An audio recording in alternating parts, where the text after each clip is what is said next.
When the town called me about receiving recognition for the work that I'd done, I was kind of stunned because most of my work, although Canmore is my base, I work in other parts of the province usually. My role as an art curator it really depends on who I'm working with. If I'm working with a living artist, I sort of see myself as being a facilitator, as a person that is trying to help the artists realize the exhibition and what they want to show.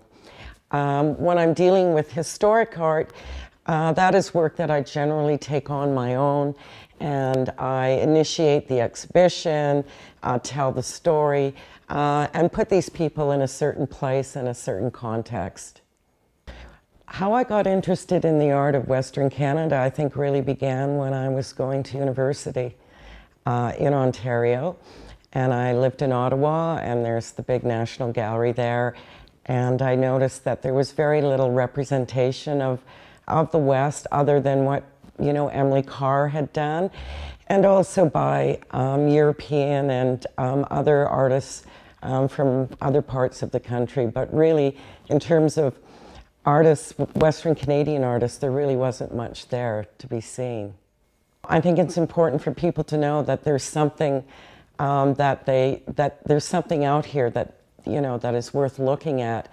I can remember numerous stories reading about early Alberta artists who were constantly being told that there was really nothing out here and they should go out to Europe or some other place where real art happened.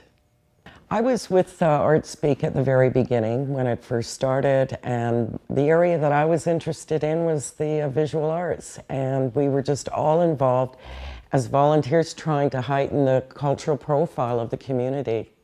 My latest book is Delicate Art, Artists, Wildflowers, and Native Plants of the West.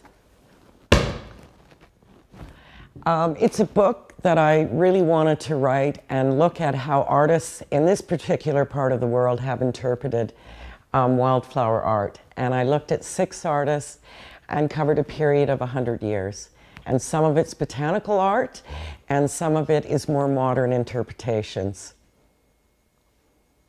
I see art as being a civilizing force. I see it as something that makes us more human.